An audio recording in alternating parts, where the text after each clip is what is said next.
Here we go. Kyle. Ultimate. Kyle crit machine. Oops. Nobody saw that. That was like a... I did that on purpose. Now I do. Okay, here we go.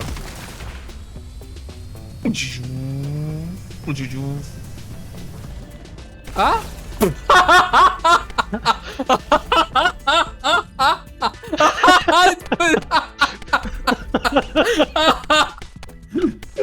No way. You're And trying what to... else? Not the problem is your base is Garbo. If your base is 5% Garbo, what are you gonna do? You're gonna need a bonus additive after effect. You're gonna need something that either modifies the base or adds a flat amount after the base. And we got nothing on that on guns. Well, yes. Unless, then of course, there's something I'm missing. By all means, enlighten me. Then we need to pump up that shitty chance to be less. Like 16% and 15% is big difference. Oh! You know? Like I told you, first try every time, you know, boys, that's just how it works with Kyle, you know? First try every time.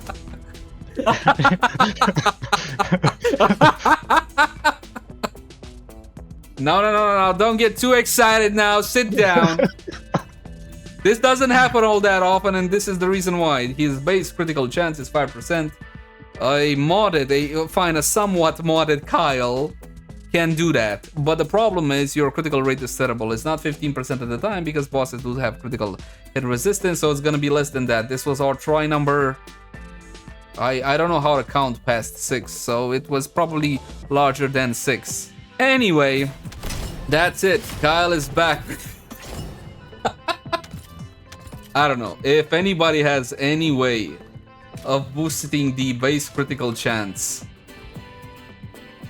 through outside sources, let me know. I don't know of any means to do it in a significant manner. That was 23 million, by the way. I don't know who asked for damage. That was 23 mil. Which is basically on the cusp. The one-shot Devourer, you're gonna need like 21, if I remember right. So it's a little bit overkill, but not by a lot. We can do better. We can get more stuff. Tell me Yeah, what. that's I mean, good stuff. I'm all for it. I'm all for Kyle. I love the new how slick this is now. Unfortunately, his ultimate ability or his fourth ability still takes height too high, and it's interrupted if you hit a platform or something. So you either don't interrupt that ability when hitting terrain or make it fly lower. I don't know. It's still kind of weird. But one thing's for sure, he's better than before. His 2 ability is still garbage from what I tested, so never mind. Again, I am by no means a Kyle expert. This is just the little that we tested so far. One-shotting Devourer at this point in the first Descendant, it's kind of like basic stuff. Though I will tell you one thing, the only other tune that achieved a true one-shot on Devourer was One-Shot Glay. Unfortunately, One-Shot Glay was nerfed by the fact that they no longer allow us to change. See that? They don't longer allow you to change builds within intercept battles. Because she needed to change between 2 of her Transcended modules. So yeah. Kyle might be back, boys, but for the time being, don't get your hopes up too much. At least not for one of these kinds of builds. These one-shot builds. Hello, sweetheart. How are you? Hello, baby. What do you need, sweetie? Building stockage. Still no prog. How is one-shotting going? We did it. One shot was achieved. So now what? Now we're making it more consistent. Now we gotta wait for cooldowns. He's still not angry. So I'll just wait for my cooldown now. Now he's angry. Nah, he's good. What you guys don't understand is that Devourer is a pretty chill guy. That's what people don't understand. Devourer is actually pretty chill, and I almost got my cooldown, so I can kill him in 2 casts. Just spam this. Try to get your stacks up of pest control. Well, almost got him in 2 casts. He needed a little more. I guess I can finish him off with my gun or something. Like that.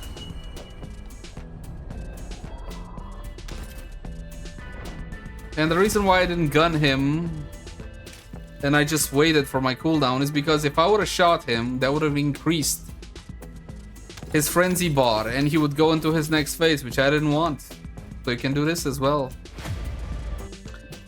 It took what? 2 casts. That's it, 2 casts. So that's 45 seconds with a nothing build, essentially. That's it. Of course, no survivability. Cooldown, skill power, not skill power modifier, and dangerous ambush in this case. That's it. You got a 30-second cooldown on this one without having cooldown on your reactor. You can get cooldown on your reactor as well, which would be very beneficial to this kind of style of build. Because here's the thing.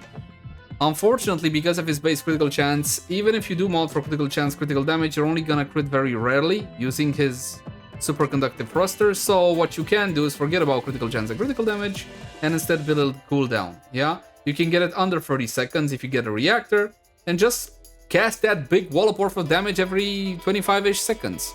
What's wrong with that? You can two-shot him. When it comes to Devourer, of course, when it comes to regular boss fighting, something that takes a bit longer, it's essentially the same tactic. Wait until you get cooldown, hit him again, and that's it. Of course, you can also apply the hey, I'm gonna die, jump off a platform, and you instantly get your cooldowns back. This is something that Lepic used to do in the early days, but it's not really all that necessary. Come on, give me one more stack. There we go. Even if he would crit, okay, he's down, so he's not building bar now. If you damage him, use a gun and stop when he's up, so you don't build bar. Now I'm just gonna ignore him. Spam Q to build electromagnetic or whatever his resource is called. Keep pest control stacks up as well. Don't hit him because I don't want him to go in rage into the second phase. If he goes second phase, then what's even the point? Can't hit ads though. He doesn't seem to mind me hitting his ass. Oh, I got cooldown.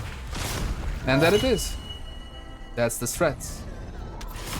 Again, I would not commit Subroku off the side of the wall to get cooldown, like Lepix used to do.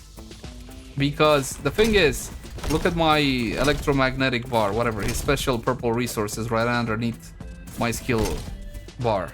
If I die, I get full reset on that.